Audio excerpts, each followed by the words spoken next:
most young people, my first experiences with poetry was in history class. You get to learn the basics, you get to learn the classics, and during Black History Month, you get to learn the classics from your culture. And so obviously I was drawn to Maya Angelou. I call her Mama Maya. Fast forward to 3rd grade, and I was performing in my first spoken word poetry slam, and from there I was hooked. So I began to write more poetry. I remember my very first poetry journal. It had little cats and dogs on it, and it was lost to me when I went to high school. And so I was really kind of distraught because as a child I struggled with anxiety, but then it wasn't as common for people to say, I struggle with anxiety. It was just kind of like tummy aches, and my mom's like, what's going on? And she told me, Ashanti, you have to write. And she gave me that journal. And I started to write poetry. I wasn't the typical Dear Diary person. It was poems about my feelings. That continued on through high school. The first time I was published was in high school for the Library of Congress, and again, that was lost to me. It burned when my mom's house burned down. So it seems like throughout my past, I've had to recommit myself to this art and to reaffirm that it's deep within my heart and it's something that I love to do and I love to teach.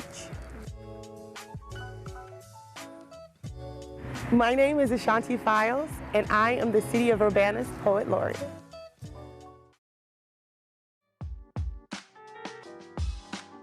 I have always written, I've always continued to write, and even though I had been published in high school, it never seemed like something that was easily attainable that I could continue to do. So when I went to the University of Illinois, they had a poetry slam, and it was a competition to decide who goes to the regional tournament. I didn't know that at the time, but I was like, I do poetry, I can memorize a poem. And so I went and I performed, and I actually took 2nd place. And that was phenomenal to be on the University of Illinois team and to link up with some other slam poets from our region so that we can go to the semi-national poetry slam in Austin, Texas. And that was when I was like, okay, this is it. This is what I'm gonna do. I am going to be a lawyer and I'm gonna write poetry on the side, like Speak Cafe. But of course, I met my husband and I got married and I had children.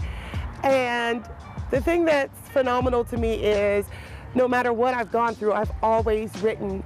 No matter the challenges or the opportunities that have come, I've always written. It's my go-to. Like, some people talk to their mothers, some people talk to their grandmothers, their best friend.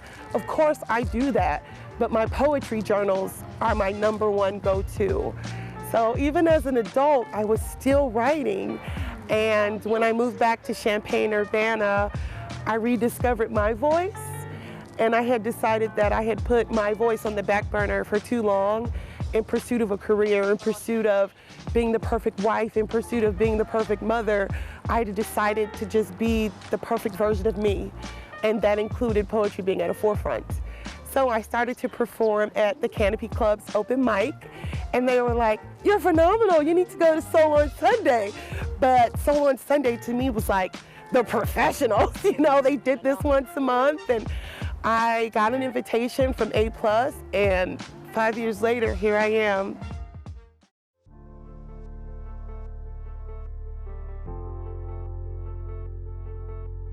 Poetry is definitely my go-to as a coping mechanism for stress. I am a registered nurse and I am an advocate for mental health, having struggled with anxiety since being a small child. The thing that kind of kicked me out of the door, to be honest, was the death of my brother. He was murdered 4 years ago today, the day that I am inaugurated as the Poet Laureate.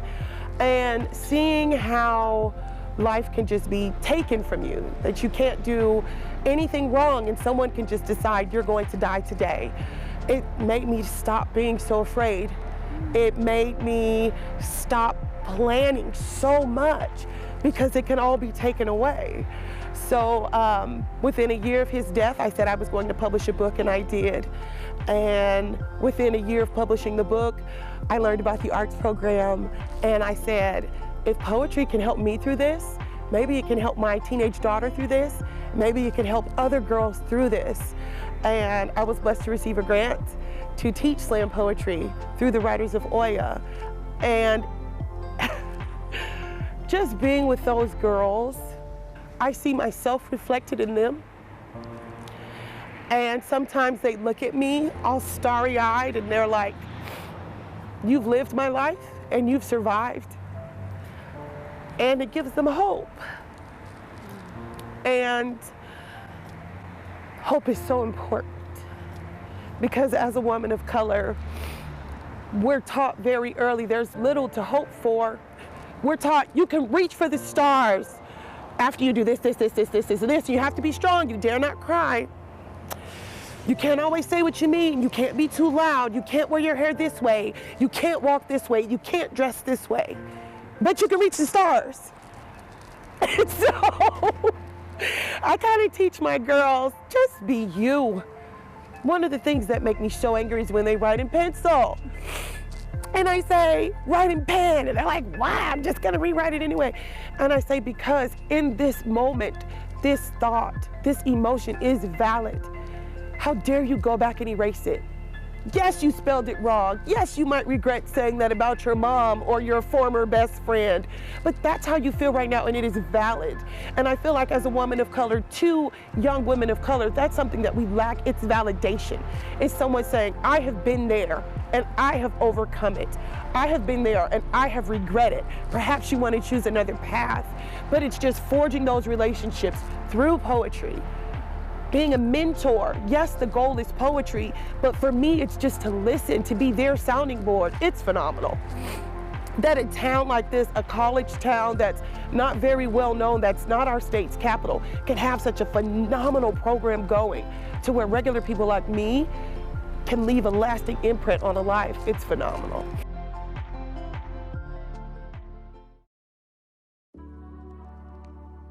The Writers of Oya has been funded by the Urbana Arts and Culture Program for 2 years now. We're hoping for a third year continuation. Basically what it is, it's one-on-one with me mentoring girls of color. Our youngest participant is 10 and our oldest is 15. So we started in the Urbana Middle School. We met on a weekly basis for 4 weeks, and most of the time we spent talking. I will read a poem. I'll tell them to close their eyes. What do you see? What do you hear? What words stick out to you?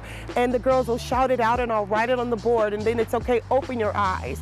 Why did this word stick out? And as we build trust, they become more open and more honest. Well, this happened, or I know a girl who did this and that word made me think of that. And as a registered nurse, we use the word trigger when it comes to mental health. So what I'm looking for is, through poetry, words that trigger them to either have a positive or negative response, to get them to open up about their trauma, to open up about their experiences. And it's not always Debbie Downer poetry. They write about happy experiences as well. The catch-22 is, everybody wants to hear happy experiences. Children pretend to be happy every day. The Writers of Oya is a safe place where they can say, that pissed me off. That made me angry. That made me feel unloved. And so I've created and tailored this space for them to be honest, to acknowledge that they even had those feelings, to write about those feelings, and then to get the courage to speak those feelings. So in the future, I definitely see me following my original group to high school. I'd love to incorporate more middle school students in Urbana and maybe Champaign. We'll see how our collaboration goes.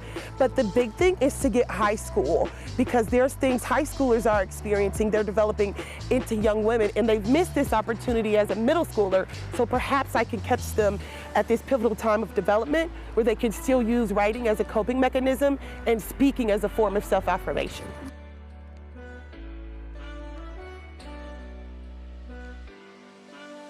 Being a facilitator for the Writers of Oya has taught me is that poetry heals.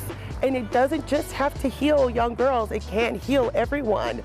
So I've been blessed enough to have been invited to teach Parkland College for Kids program. And we're going to expand the curriculum to not solely focus on girls of color, but to include just all middle schoolers between the ages of 10 and 13, 14, young men and young women, so that they can learn poetry as a tool to cope. My 3 mantras are to reflect, to write, and then to recite. So through the process of reflection, my goal is to get the participants to identify things that they want to speak about based on their experiences, be it positive or negative, any questions that they pose. I often encourage my girls, write a poem about your questions. You know, you don't have to have all the answers, but write your questions. What do you envision for the future? And that's very translatable across genders and across ages, races, cultures. The second stage is to write. I let them know this is your legacy you're leaving. 200 years from now, they may find your journal and they'll get this peek into the life of a girl, or in the future of a boy, in this day and time. In literature, we're taught to read the diary of Anne Frank. They could be reading your journal of poetry 200 years from now. Leave something that'll last. The final component is to recite, and that's to build public speaking and self-confidence. Very often these students have very strong personalities, they have very strong writing skills, but they're afraid to speak in public. Many of Americans and adults are afraid to speak in public. So by getting them to trust me and open up to me to speak in our classroom, when it comes to the crowd, I say, just blare it out, you're just talking to me. And they do it, and they excel every single time. So that's just kind of the three things that I go by when facilitating, and that's why I think this program can grow and why it can service anyone who kind of struggles with speaking their mind, who struggles with knowing exactly what's bothering them, with identifying what's bothering them. I mean, just write about it, write about it, write about it, write about it, and then speak about it. Share it. You never know who you can help heal.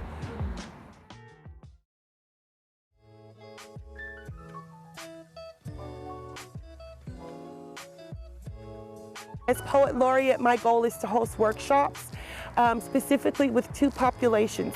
Definitely the youth, and because I'm an advocate for mental illness, those who struggle with mental illness. One of the people that I've come into touch with struggles with addiction, and he is a magnificent poet. And he was always told only weak men write poetry. But for him, through his process of healing and recovery, he finds that he writes, and it's a magnificent outlet. As Poet Laureate, I love to get his work and the work of others into our community. I feel as though our community is very blessed. We are very rich in diversity, not just culturally, not just socioeconomic-wise, but in the fact that you can have an attorney who struggles with addiction who can write poetry. Or that you have a nurse who struggles with anxiety who can write poetry, or that you have someone who made a mistake as a child and was in prison and struggled with imprisonment, and they write poetry. There's this intersectionality of diverse experiences, but the one commonality is poetry, and not just writing it, but speaking it. And as Poet Laureate, I'd like to take this moment that's been granted to me to shine, to put that light on others. That's my goal, and that's my dream for my tenure.